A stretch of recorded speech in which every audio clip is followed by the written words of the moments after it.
नमस्कार, मैं श्रेया शुक्ला और आप देख रहे देश का सबसे भरोसेमंद digital channel VK news. Article 370 को निरस्त करना क्या संवैधानिक रूप से कानूनी था या नहीं, इसी पर सुप्रीम कोर्ट में याचिका दाखिल की गई, जिसको लेकर दायर याचिकाओं पर सुनवाई शुरू हो चुकी है।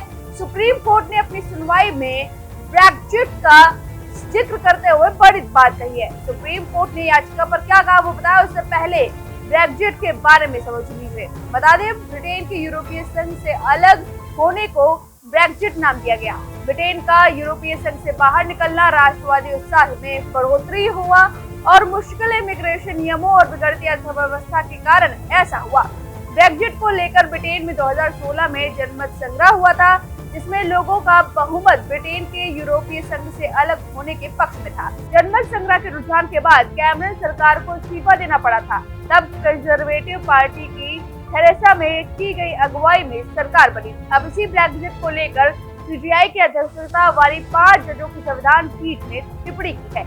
ये टिप्पणी सीनियर वकील कपिल सिब्बल की एक दलील के बाद आई, जिसमें कहा गया कि संविधान के आर्टिकल 370 को निरस्त करना ब्रेक्जिट की तरह ही है और राजनीतिक कदम था, जहां ब्रिटिश नागरिकों की राय जनमत संग्रह से ली गई। सिब्बल ने बताया, जब 5 अगस्त 2019 को आर्टिकल 370 को खत्म किया गया था, तब ऐसा नहीं था।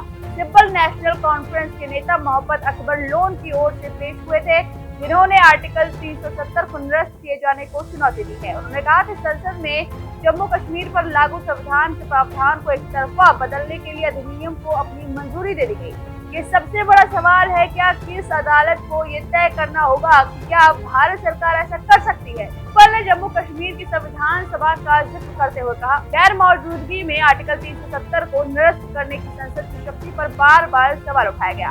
उन्होंने लगातार कहा कि केवल संविधान सभा को आर्टिकल 370 को निरस्त करने या संशोधित करने की सिफारिश करने की शक्ति निहित थी, और चूंकि संविधान समिति का कार्यकाल 1957 से खत्म हो गया था, इसलिए जम्मू कश्मीर को विशेष दर्जा देने वाले संवैधानिक प्रावधान को स्थायी मान लिया गया। इन याचिकाओं को सुनने वाली बेंच में justice Sanjay Kishan Kaul, justice Sanjiv Khanna, justice CR Gavai और जस्टिस सूर्यकांत शामिल है। कपिल सिब्बल की इस दलीलों पर जस्टिस चंद्रचूड़ ने कहा, संवैधानिक लोकतंत्र में है, लोगों की राय जानने का काम स्थापित स्थानों के जरिए किया जाता है। आप ब्रेक्जिट जैसे जनमत संग्रह जैसी स्थिति की कल्पना नहीं कर सकते।